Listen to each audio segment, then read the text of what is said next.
Hi friends, welcome back to my channel. ನಾನಿವತ್ತೊಂದು super tasty and ಹೆಲ್ತಿಯಾಗಿ morning ಬ್ರೇಕ್ಫಾಸ್ಟ್ಗೆ ಈಸಿಯಾಗಿ ಆನಿಯನ್ ರೈಸ್ನ ಯಾವ ರೀತಿ ಮಾಡ್ಕೊಳ್ಳೋದು ಅಂತ ತೋರಿಸ್ಕೊಡ್ತಿದ್ದೀನಿ.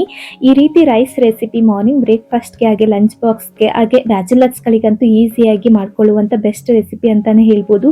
ಹಾಗಿದ್ರೆ ಒಂದು 10-15 ನಿಮಿಷದಲ್ಲಿ ಈ ರೀತಿ ರೆಸಿಪಿನ ಯಾವ ರೀತಿ ಮಾಡ್ಕೊಳ್ಳೋದು ಅಂತ ಒಂದ್ಸಲ ನೋಡ್ಕೊಂಡು ಬರೋಣ ಬನ್ನಿ.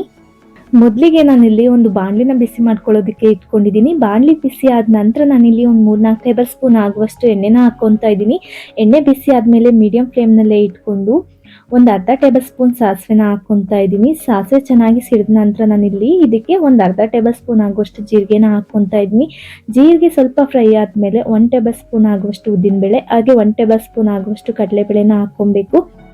ಉದ್ದಿನಬೇಳೆ ಕಡಲೆಬೇಳೆ ಇಷ್ಟ ಇಲ್ಲ ಅಂತಂದವರು ಸ್ಕಿಪ್ ಮಾಡ್ಕೊಂಡು ಹಾಗೆ ಕೂಡ ಮಾಡ್ಕೊಬಹುದು. ಇದೆರಡು ಸ್ವಲ್ಪ ಕಲರ್ ಬಂದ ನಂತರ ನಾನು ಇದಕ್ಕೆ ಒಂದು ಮೀಡಿಯಂ ಸೈಜ್ದು ಬೆಳ್ಳುಳ್ಳಿನ ಸಿಪ್ಪೆ ತೆಗೆದು ಈ ರೀತಿ ಸಣ್ಣ ಸಣ್ಣದಾಗಿ ಕಟ್ ಮಾಡ್ಕೊಂಡು ಹಾಕೊತಾ ಇದ್ದೀನಿ. ಹಾಗೆ ಸ್ವಲ್ಪ ಹಸಿ ಕರಿಬೇವಿನ ಸೊಪ್ಪನ್ನ ಕೂಡ ಹಾಕೊತಾ ಇದ್ದೀನಿ. ಜೊತೆಗೆ ಖಾರಕ್ಕೆ ನಾನಿಲ್ಲಿ ಒಂದೆರಡು ಹಸಿಮೆಣಸಿಕಾಯಿ ಹಾಗೆ ಒಂದೆರಡು ಒಣಮೆಣಸಿಕಾಯಿ ಕೂಡ ಕಟ್ ಮಾಡ್ಕೊಂಡು ಹಾಕೊತಾ ಇದ್ದೀನಿ. ಇದನ್ನ ಒಂದೆರಡು ನಿಮಿಷ ಸ್ವಲ್ಪ ಫ್ರೈ ಮಾಡ್ಕೊಬೇಕು. ಈ ರೀತಿ ಫ್ರೈ ಮಾಡ್ಕೊಂಡಾದ ನಂತರ ಇದಕ್ಕೆ 2 ಈರುಳ್ಳಿನ ಈ ರೀತಿ ಸಣ್ಣ ಸಣ್ಣದಾಗಿ ಕಟ್ ಮಾಡ್ಕೊಂಡು ಹಾಕೊತಾ ಇದ್ದೀನಿ. ಈರುಳ್ಳಿನ ಹಾಕೊಂಡ ನಂತರ ಈರುಳ್ಳಿ ಎಲ್ಲ ಚೆನ್ನಾಗಿ ಫ್ರೈ ಆಗಬೇಕು. ಈ ರೀತಿ ಫ್ರೈ ಮಾಡಬೇಕಿದ್ರೆ ಉರಿನ ಮೀಡಿಯಂ ಫ್ಲೇಮ್ನಲ್ಲೇ ಇಟ್ಕೊಂಡು ಫ್ರೈ ಮಾಡ್ಕೊಳ್ಳಿ. ಒಂದು 5 ನಿಮಿಷ ಫ್ರೈ ಮಾಡ್ಕೊಂಡ್ರೆ ಸಾಕು. ಈರುಳ್ಳಿ ಎಲ್ಲ ಹಸಿ ವಾಸನೆ ಎಲ್ಲ ಹೋಗಿ ಒಳ್ಳೆ ಘಮ ಬರಬೇಕು. ಅಲ್ಲಿ ತನಕ ನಾವು ಚೆನ್ನಾಗಿ ಈರುಳ್ಳಿನ ಫ್ರೈ ಮಾಡ್ಕೊಬೇಕು. ಈರುಳ್ಳಿನ ಎಷ್ಟು ಚೆನ್ನಾಗಿ ಫ್ರೈ ಮಾಡ್ಕೊತೀವೋ ಅಷ್ಟೇ ಚೆನ್ನಾಗಿ ಟೇಸ್ಟ್ ಕೊಡುತ್ತೆ. ತಿನ್ಬೇಕಿದ್ರೆ ನೋಡಿ ಈರುಳ್ಳಿ ಎಲ್ಲ ಎಷ್ಟು ಚೆನ್ನಾಗಿ ಫ್ರೈ ಆಗಿದೆ ಅಂತ. ನೋಡಿ ಈ ರೀತಿ ಕಲರ್ ಬರೋ ತನಕ ಇಷ್ಟು ಫ್ರೈ ಮಾಡ್ಕೊಂಡ್ರೆ ಸಾಕು. ಇದಾಗಿದೆ. ನಂತರ ಇದಕ್ಕೆ ನಾನಿಲ್ಲಿ ಒಂದು 1/4 ಟೀ ಸ್ಪೂನ್ ಆಗುವಷ್ಟು ಅಡುಗೆ ಅರಿಶಿನ ಹಾಕೊತಾ ಇದ್ದೀನಿ. ಹಾಗೆ 1 ಟೇಬಲ್ ಸ್ಪೂನ್ ಆಗುವಷ್ಟು ಅಚ್ಕಾರ ಪುಡಿನ ಹಾಕೊತಾ ಇದ್ದೀನಿ. ಆಲ್ರೆಡಿ ನಾವು ಹಸಿಮೆಣಸಿಕಾಯಿ ಹಾಕಿರೋದ್ರಿಂದ ಅಚ್ಕಾರ ಪುಡಿನ ನೋಡಿ ಹಾಕೊಳ್ಳಿ. ಖಾರ ಪುಡಿ ಬೇಡ ಅಂತಂದ್ರೆ ನೀವು ಬೇಳೆ ಸಾಂಬಾರ್ ಪುಡಿ ಕೂಡ ಹಾಕೊಂಡು ಮಾಡ್ಕೊಬಹುದು.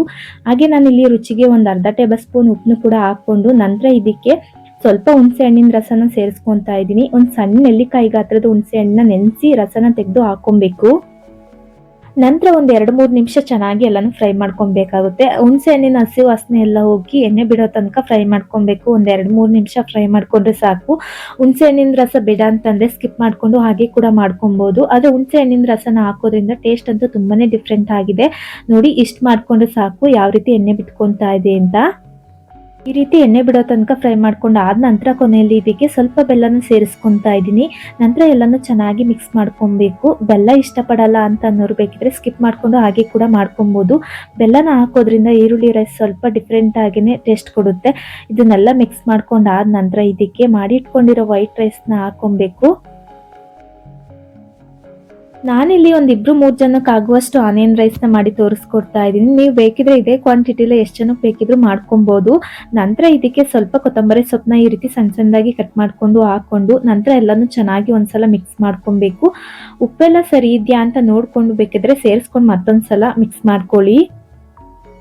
ಈರುಳ್ಳಿ ಗೊಜ್ಜು ಏನಿದೆ ಅದು ಅನ್ನಕ್ಕೆ ಚೆನ್ನಾಗಿ ಮಿಕ್ಸ್ ಆಗೋ ತನಕ ಒಂದು 2 ನಿಮಿಷ ಈ ರೀತಿ ಮಿಕ್ಸ್ ಮಾಡ್ಕೊಬೇಕು. ವೈಟ್ ರೈಸ್ ಏನಾದ್ರು ಮಿಕ್ಕೊಂಡ್ಬಿಟ್ಟಿದ್ರೆ ಅಥವಾ ವೈಟ್ ರೈಸ್ ಇಂದ ಏನಾದ್ರು ಡಿಫ್ರೆಂಟ್ ಆಗಿ ಮಾಡ್ಕೊಬೇಕು ಅಂತ ಅನ್ಕೊಂಡಾಗ ಈ ರೀತಿ ಆನಿಯನ್ ರೈಸ್ ನ ಒಂದ್ಸಲನಾದ್ರೂ ಟ್ರೈ ಮಾಡಿ ನೋಡಿ. ತುಂಬಾನೇ ಟೇಸ್ಟಿ ಆಗಿರುತ್ತೆ. ಹಾಗೆ ಮಾರ್ನಿಂಗ್ ಬ್ರೇಕ್ಫಾಸ್ಟ್ಗೆ ಹಾಗೆ ಲಂಚ್ ಬಾಕ್ಸ್ಗೂ ಕೂಡ ಒಂದು 10-15 ನಿಮಿಷದಲ್ಲೇ ಕ್ವಿಕ್ ಆಗಿ ಮಾಡ್ಕೊಬಹುದು.